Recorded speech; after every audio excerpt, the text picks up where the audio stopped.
Since they began dating 2 years ago, millions of words have been written and spoken about Prince Harry and Meghan Markle. It was the public outing that every dedicated royal watcher has been waiting for. Their lives have been analysed, their relationship scrutinised. But while journalists and commentators continue to have their say, two people know the story better than anyone: Harry and Meghan themselves. Ladies and gentlemen, Meghan Markle. In this programme, their speeches. It just wasn't right, and something needed to be done. Their interviews. So I'd love to have kids right now, but yeah, there's a process that one has to go through. And home movies. This is the aftermath of the audition. Meghan isn't, your typical type of royal bride. And I am burning up. She had put so much of herself out there. This is what I do at duck throw. All brought together for the first time. At the end of the day, I'm a human being. I'm just a normal person like you guys are. Their lives are an open book. And that means we've painted a very quick picture of them together. This is the story of Harry and Meghan, in their own words. Thank you so much.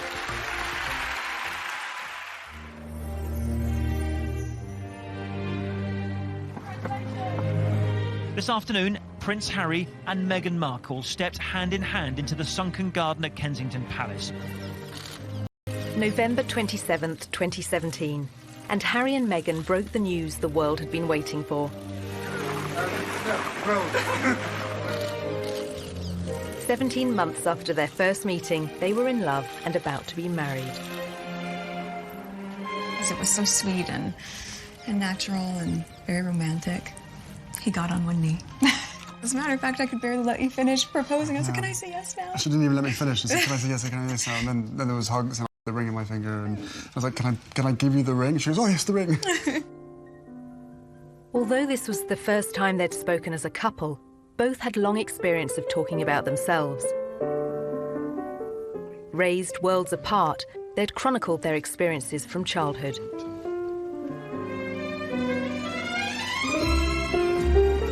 For Meghan, that was spent in Los Angeles, California, where she was born to her white father, Tom, and African-American mother, Doria.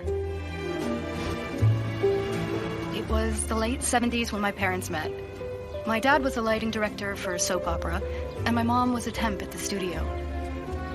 I like to think he was drawn to her sweet eyes and her afro, plus their shared love of antiques. Whatever it was, they married and had me. It was leafy and affordable. What it was not, however, was diverse. And there was my mom, caramel in complexion, with her light-skinned baby in tow, being asked where my mother was, since they assumed she was the nanny. Nice, huh? You like these ponytails? With both parents working in the Hollywood entertainment industry, Meghan developed an early love of the stage. She would often visit her father as he worked behind the scenes on a long-running TV sitcom. It was considered so risque, some viewers even organised a boycott. There was a show called Married with Children. Do you remember that Seen it, yeah, absolutely, yeah. So I grew up on the set of Married with Children every day after school for 10 years. I was there. Wow. I know. It's a very perverse place for a little girl who went to Catholic school, no less, to grow up. There were a lot of times my dad would say, Meg, why don't you go and help with the craft services room over there? This is just a little off-color for your eyes. I wasn't allowed to watch it at home. I could watch the end credits, so I could give the screen a kiss when I saw my dad's name go by. I mean, they seem very close as father-daughter, and I mean, she was a striking child. She was beautiful, and everyone would comment on how cute she was. But beyond that, and more important than that, was the fact she was just a very nice little girl. Very respectful, and just really a sweet kid to be around. Meghan's parents divorced when she was still at primary school. She and her mother Doria lived in a relatively comfortable neighbourhood. But LA at that time was riven by racial tensions, and in April 1992, they boiled over. The acquittal of 4 white policemen filmed beating a black motorist sparked nearly a week week of ferocious rioting. The city pretty much burned in South Los Angeles. The skies were black, ashes everywhere. We didn't know how far they were going to reach, or we didn't think they were going to stop. It was kind of just like being in another world. The violence claimed 63 lives. 2,000 people were injured and 12,000 arrested. As it spread north towards Meghan's school, the 10-year-old and her mother had to run for shelter. They had let us go home during the riots, and there was ash everywhere. Oh my God, Mommy, it's snows. So I can imagine any parent want to keep their child inside because when your city's burning, when fear for your life, children shouldn't have to experience that.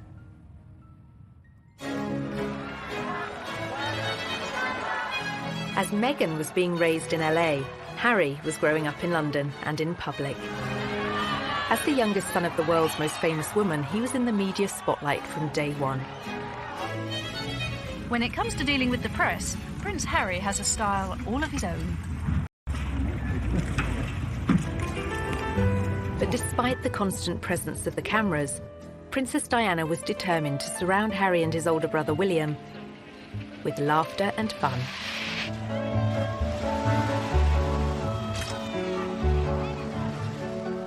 Our mother was a total kid through and through. When everybody says to me, so she was fun, give us an example, all I can hear is her laugh in my head. And that sort of crazy laugh of where there was just pure happiness shown on her face. When you look at Prince Harry as a child, there was always a sense that he was a lot more mischievous than his older brother, perhaps because he knew that he didn't have as much responsibility on his shoulders. One of her mottos to me was, you can be as naughty as you want, just don't get caught. She was one of the naughtiest parents. She would come and watch us play football and smuggle sweets into our socks. And I mean, literally walking back from a football match and having sort of 5 packets of Starburst, and just the whole shirt was just bulging with sweets. I think that very much appealed to Prince Harry's character and sense of humour, this idea that he could be a bit of a royal rebel like his mum and still get away with it. As part of his privileged upbringing, Harry was sent to Wetherby School in London's Notting Hill, where fees are more than £7,000 per term. At the same time, Meghan, 3 years his senior, was a pupil at Los Angeles' Little Red Schoolhouse. With its strong academic and artistic reputation, it was a favourite for Hollywood families. But some of the city's most deprived areas were just a short drive away, areas she'd frequently visit along with both her parents. My mom and dad came from little, so they made a choice to give a lot. Buying turkeys for homeless shelters at Thanksgiving, delivering meals to patients in hospice care, donating any spare change in their pockets to those asking for it. This is what I grew up seeing, so that is what I grew up being.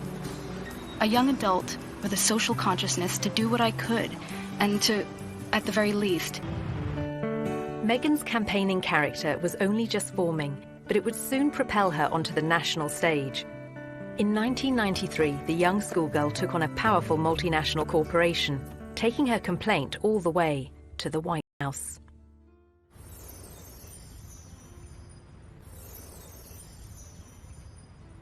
Ladies and gentlemen, please welcome Meghan Markle. As a successful actress, Meghan has used her profile to champion a range of different causes. Well, good evening. That doesn't feel like enough. But her campaigning efforts began long before she found fame. The fact that Meghan is interested in these causes, that's not new. It's not that she's taken up after a life of celebrity, that she's suddenly found out that she needs to help people. It really started from the very beginning when she was just a little girl. There's a story about how she was very proactive in protesting about an advertisement that she felt was very denigrating to women. The gloves are coming off. Women are fighting greasy pots and pans with Ivory Clear. The tagline said, "Women all over America are fighting greasy pots and pans. 2 boys from my class said, "Yeah, that's where women belong, in the kitchen." I remember feeling shocked and angry and also just feeling so hurt. It just wasn't right, and something needed to be done. My name is meghanmarrkle. I'm 12 years old. Last week at my school, we decided to watch the news for social studies. While through the channels, we saw a commercial for the new Ivory clear dishwashing liquid. In the commercial, they said women are battling grease, meaning only women do dishes. When I heard this, the boys... Meghan wrote to Procter & Gamble, the company behind the ad, to America's then First Lady Hillary Clinton, and to the US TV program Nick News, which sent a reporter to interview her. I don't think it's right for kids to grow up thinking these things, that just mom does everything. So I was wondering if you would be able to change your commercial to people all over America. Thank you, Meghan Markle. Incredibly, the 12-year-old's lobbying campaign worked. And it was roughly a month later when the soap manufacturer, Procter & Gamble, changed the commercial. The gloves are coming off. People are fighting greasy pots and pans with Ivory Clear. She had a sense that she could affect change, even though she was just one small person. She had a voice. If you see something that you don't like or the right people, and you can really make a difference for not just yourself, but lots of other people. Makes me feel... Meghan's time in the spotlight lasted for just a few days in 1993. But by then, Harry was used to relentless media attention. Soon it would become uncomfortable, both for him and his elder brother William. The reason? Their mother's very public and very bitter split from Prince Charles. It must be pretty tough when one day your father says it's all over. And you've got to split your time between here or with your mother. When he was the youngest, he must have seen the arguments and the rows together they'd had, and it had an effect on him. Charles and Diana officially divorced in 1996. In August 1997, she went on holiday with her new boyfriend, Dodi Fayed. Pursued by the paparazzi through the streets of Paris, their chauffeur-driven car crashed in a city centre tunnel. 3 people were killed, including Diana.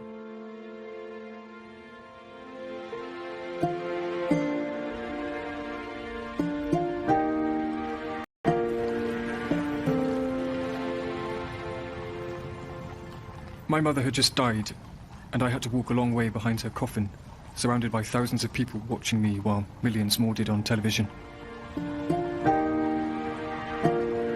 I think everybody who witnessed the funeral and that young child walking behind his mother's coffin reflected on it and thought, goodness me, what effect is this going to have on this boy's life growing up? I don't think any child should be asked to do that, under any circumstances. I don't think it would happen today. Well, we now know, actually, the true effect that Diana's death had on both Harry and William. Prince Harry spoke extremely openly about the fact that that had a profound effect, that he completely went off the rails, he couldn't cope with it.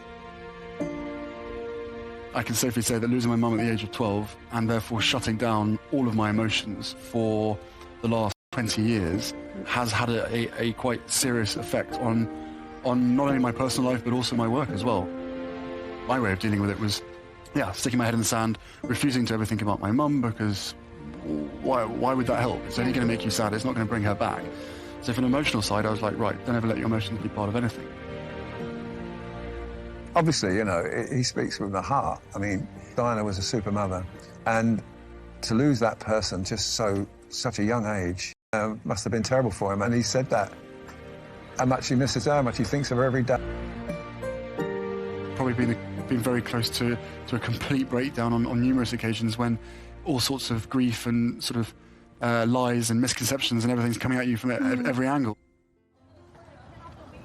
Diana's funeral was watched by an estimated 2.5 billion people around the world. Among them, 16-year-old Meghan Markle. By then, she was a student at the all-girl Immaculate Heart High School in Los Angeles. Here, just 2 miles from Hollywood, her acting ambitions were taking shape. Long before I taught Meghan, I saw her in the school plays.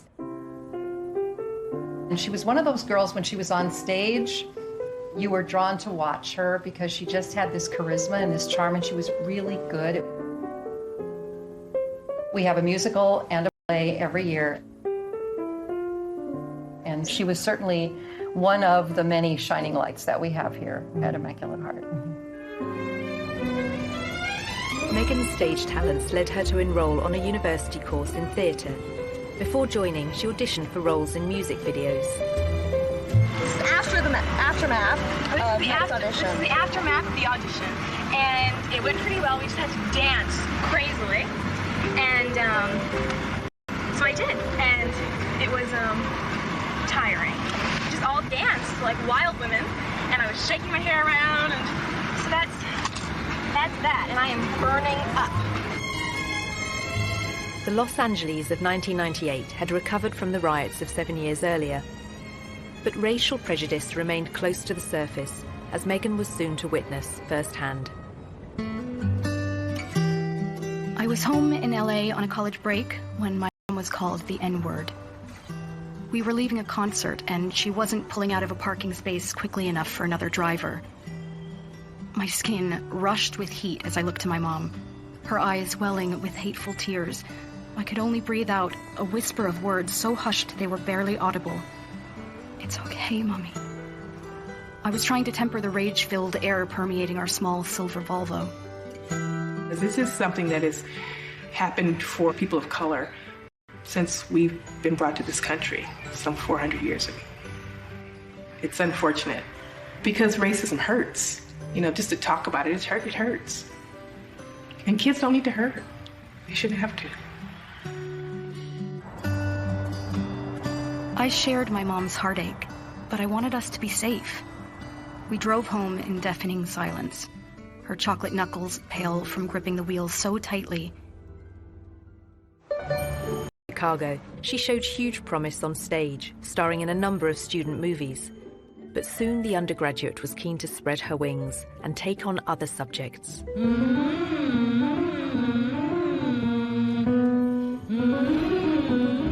I had always been the theater nerd at Northwestern University.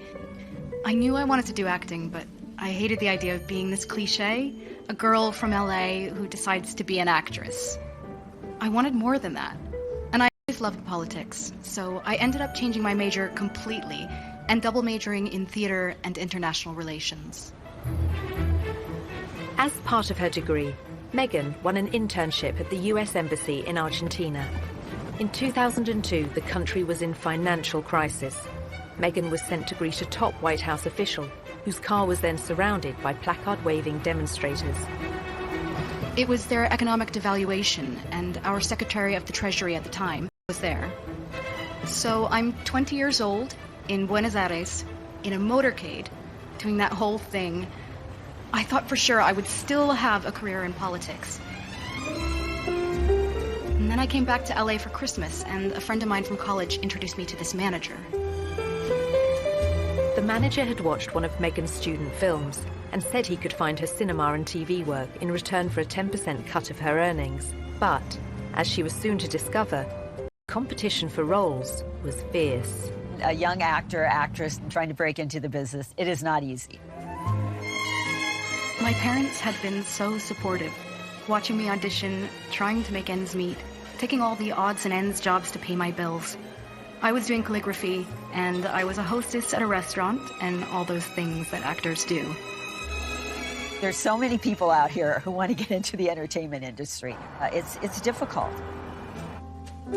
I had a beat-up Ford Explorer Sport that rattled like a steamboat engine in the morning. It was burning out. I had started to give up. It was tired and running on empty, going from audition to audition, just as I was.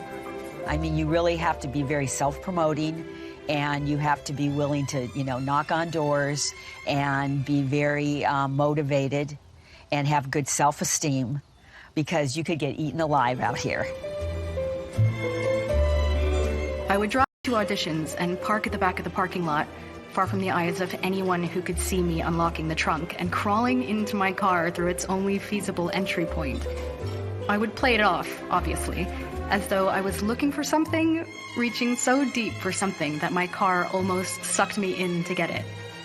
Much like my experience in Hollywood, to be honest. Struggling, climbing hurdles. Now in her mid-20s, the most Meghan had to show for her efforts were bit parts in soap operas, TV dramas, and the odd movie. In 2006, she became a briefcase girl on the American version of the quiz show Deal or No Deal, recording up to 7 shows a day. For somebody like Meghan, appearing as essentially an adornment on a game show would not be her ideal job. I'm sure she appreciated the paycheck, but she would have felt creatively unfulfilled. I would put that in the category of things I was doing while I was auditioning to try to make ends meet. I was the ill-fated number, which for some reason no one would ever choose. I would end up standing up there forever in these terribly uncomfortable and inexpensive 5-inch heels, just waiting for someone to pick my number so I could go and sit down. Despite her setbacks and disappointments in Hollywood, Meghan persisted. And in 2011, her big break came in Canada.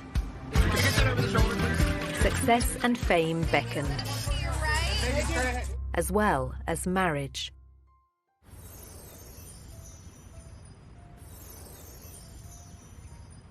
By her late 20s, Meghan Markle was still struggling to make it in Hollywood.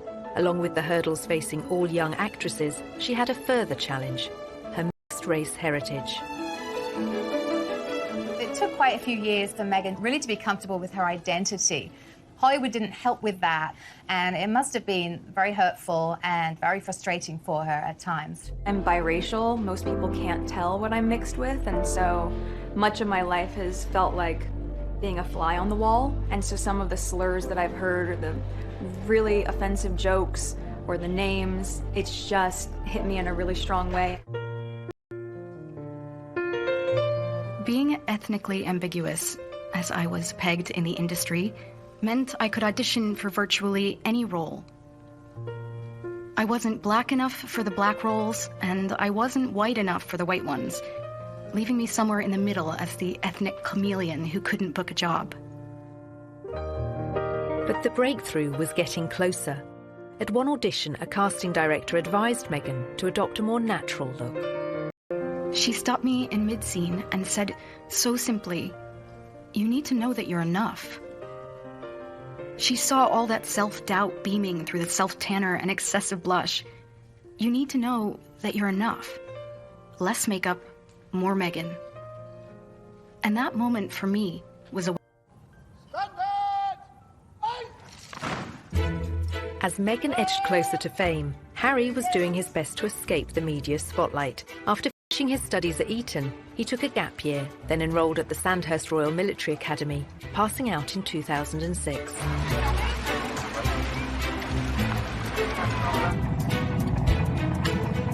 A year later, he served in Afghanistan. This is not a rehearsal. This is war. Prince Harry taking on the Taliban and coming under fire. The army had deployed Harry to the front line in secret. The media were only allowed to report on it as his 20-week tour of duty came to an end. This is what I do, duck throw. At the end of the day, I'm a human being. I'm just a normal person like these guys are. I don't know. It's just nice to be. I wouldn't expect the British public to make much of it. I think they would just turn around and go, "Yep, good on him. Good on the people who got him out there. He's a soldier. So what?" Basically, so what? So what if he goes out there? My husband went out there and he died. So what if he goes out there? The general opinion, and hopefully so. He was very good at his job. He was very competent. And he fitted in very well with everyone that he worked with. There was no airs and graces with Harry. He just wanted to be treated the same as everybody else, which he was. He didn't expect any sort of special favours, being the Queen's grandson. Harry's determination to be treated the same as other soldiers won him praise from media. But newspapers were less impressed by his behaviour when off-duty. In 2012, pictures of a semi-naked royal enjoying time off in Las Vegas made the front pages. It was probably a classic example of me probably being too much army and not enough prince. I don't really want to get into details of what I think or what other people think. You know, at the end of the day, I probably let myself down, let my family down, let other people down. But at the end of the day, you know, I was in a private area, and there should be a certain amount of privacy one should expect. Several months after the photos were published, Harry was on his second tour of duty in Afghanistan, this time as a captain and helicopter pilot. Approaching 30, he was making plans for a life post-army and fielding questions about his personal plans for the future. I don't think you can ever be urged to settle down. If you find the right person and everything feels right, then it takes time, especially for myself and my brother. You ain't ever going to find someone who's going to jump into the position that it would hold. Simple as that. By then, Meghan had found a long-term partner, American film and TV producer Trevor Engelson.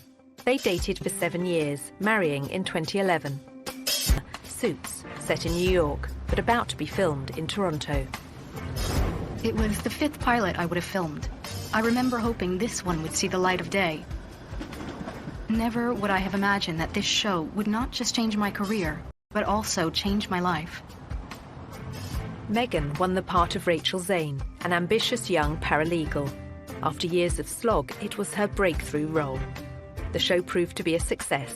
The USA cable network ordered a second series, and Meghan moved full-time to Canada to be near the studio.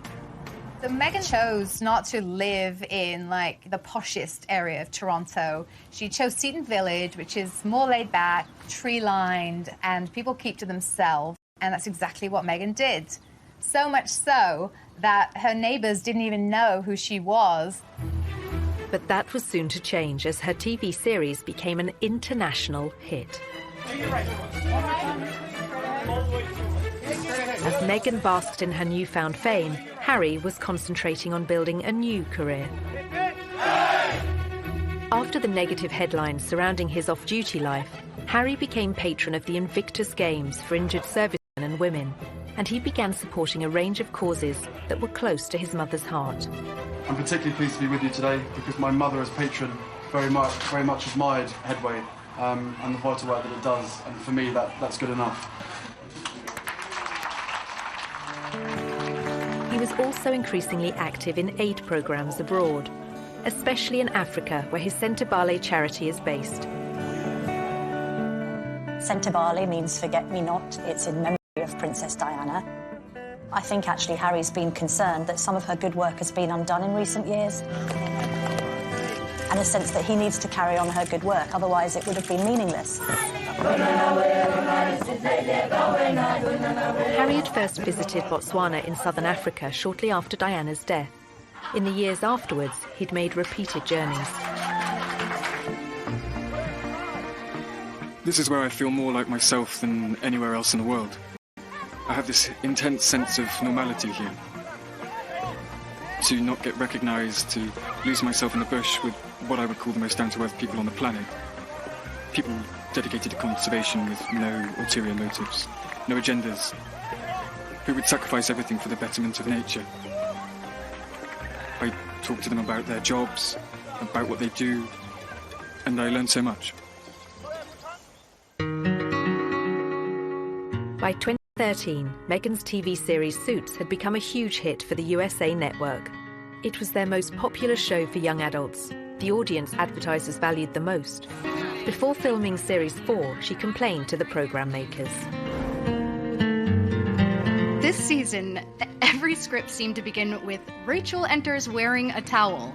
And I said, nope, not doing it anymore. Not doing it. I called the creator and I was like, it's just gratuitous. We get it. You've already seen it once, so I think at a certain point you feel empowered enough to just say no. Meghan was also starting to use her power in other ways. The charity World Vision made her a global ambassador, promoting sanitation projects in remote villages. Well, Meghan's visits to countries like Rwanda have focused on girls and women. All of these speak to her concern for female empowerment and really wanting to make a difference that way. You'll feel really good at the end of the day knowing that you've been a part of that. I gotta get these kids home. I'm gonna go take a picture with them.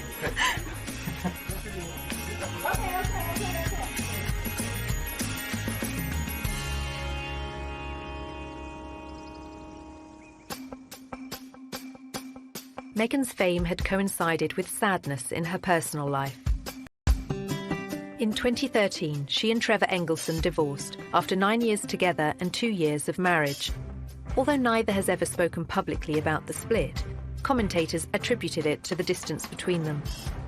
While Meghan concentrated on her TV work in Toronto, he remained in LA. At 31, Harry was also unattached, despite a series of girlfriends and a reputation as one of the world's most eligible bachelors. I said to Prince Harry, when are you going to get married? And he said, when are you going to get married? He's always had a string of pretty serious relationships with pretty serious women. He chose, for the longest period, Chelsea Davy, a very bright girl from Zimbabwe.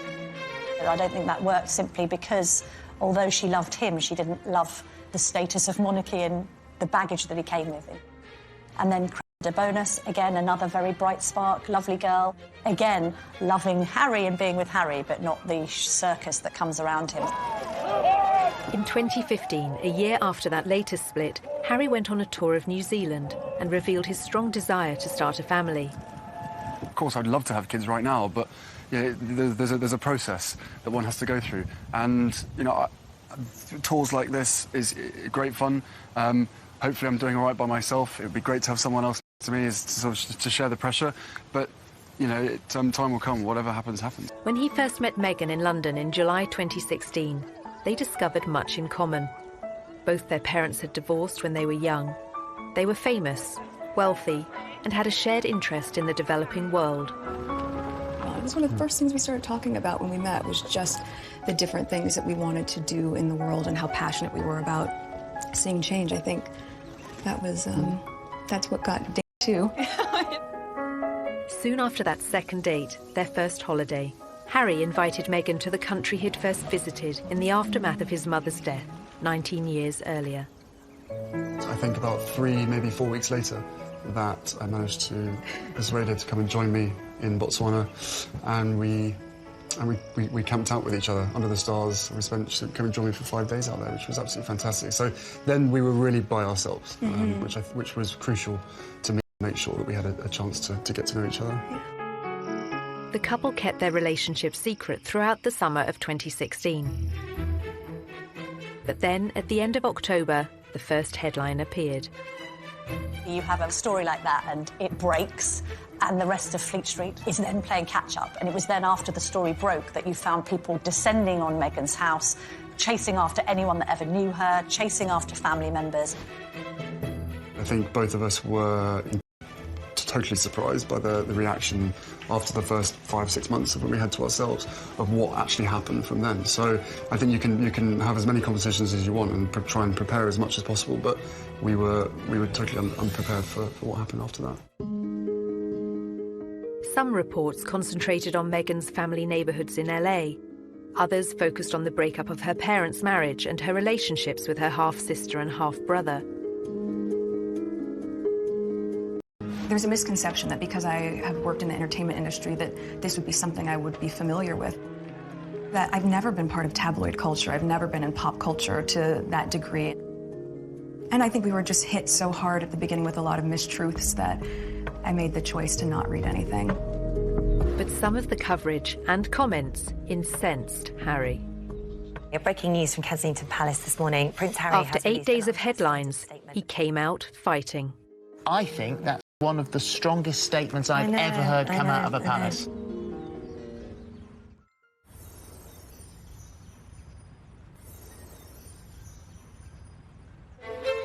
November 2016. Just 8 days after the story of Harry and Meghan's relationship broke, Kensington Palace went to war with the press. Prince Harry is worried about Miss Markle's safety and is deeply disappointed that he has not been able to protect her. It had the into a relationship with him that Miss Markle should be subjected to such a storm. I think he was saying, look, this girl's important to me, and I want to make sure that you're all careful in what you're doing.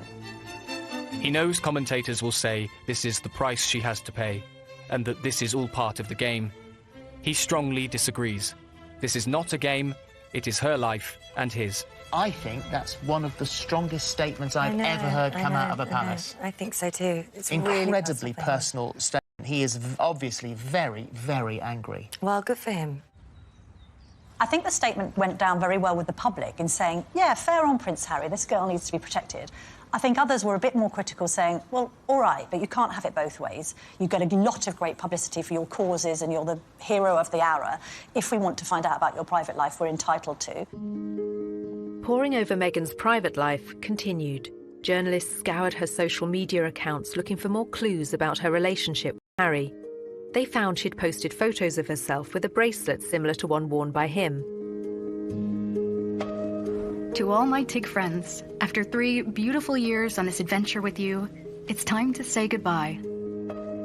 In April 2017, Meghan began withdrawing from social media, prompting more speculation that the couple were about to become engaged. She closed her successful lifestyle website, The TIG, posting a farewell message to all her readers. Keep laughing and taking risks, and keep being the change you wish to see in the world. Thank you for everything. Meghan Markle. In the early autumn of 2017, the couple was seen in public for the first time. Harry attended the 3rd Invictus Games in Toronto, and Meghan turned up in the crowd. It was the public outing that every dedicated watcher has been waiting for. Just 24 hours later, the couple abandoned any effort to keep their feelings for each other private. The setting for this first public date was extraordinary, with no attempts to hide away as they watched the wheelchair tennis at the Invictus Games. It was open to the public. Anybody could go and watch the wheelchair tennis match, although it has to be said, I don't know how many people were actually watching the wheelchair tennis match because a lot of people were watching Harry and Meghan. Just 6 weeks after their very public appearance, the couple had a very private moment. Meghan was staying with Harry at Nottingham Cottage, his 2-bedroomed home set within the Kensington Palace estate. He proposed, and she accepted. The ring is obviously yellow gold, because that's her favourite. And the main stone itself is jewellery collection, to make sure that she's with us on this crazy journey together. And it's beautiful, and he designed it. It's incredible. Yeah. Make sure it stays on that finger. Of course. What do you think your mother would have thought of Meghan or said about Meghan? Oh, they'd be thick as thieves. Without question. I think she would be over the moon, jumping up and down, so excited for me. But then, as I said, would have probably been best friends with Meghan. So no, it is days like today when I really miss having her around and miss being able to share the happy news. But with the ring and with everything else that's going on, I'm sure she's with us. I'm sure she's with us. Jumping up and down somewhere else.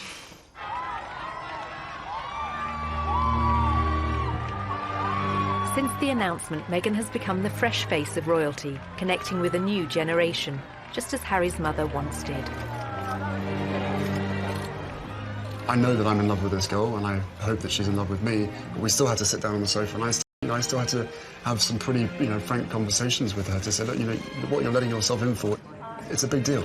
It's not easy for anybody, but I know that, at the end of the day, she chooses me, and I choose her. And therefore, whatever we have to tackle together or individually will always be us together as a team. After a life spent on the other side of the Atlantic, Meghan is now planning to become a UK citizen. She and Harry have also spoken of their wish to tour the Commonwealth. But now, with their wedding fast approaching, their focus, for the moment, is firmly on May the 19th. We're a couple. We're in love. I'm sure there will be a time when we will have to come forward and present ourselves and have stories to tell. But I hope what people will understand is that this is our time. This is for us. It's part of what makes it so special that it's just ours. But we're happy. Personally, I love a great love story.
Stepped hand in hand into the sunken garden at Kensington Palace.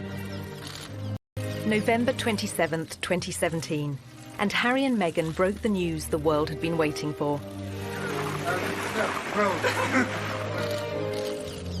17 months after their first meeting, and his elder brother William. The reason? Their mother's very public and very bitter split from Prince Charles. It must be pretty tough when one day your father says it's all over, and you've got to split your time between here or with your mother. When he was the youngest, he must have seen the arguments and the rows together they'd had, and it had an effect on him. Charles and Diana officially divorced in 1996. In August 1997, she went on holiday with her new boyfriend Dodi Fayed. Pursued by the paparazzi through the streets of Paris, their chauffeur-driven car crashed in a city centre tunnel. 3 people were killed, including Diana.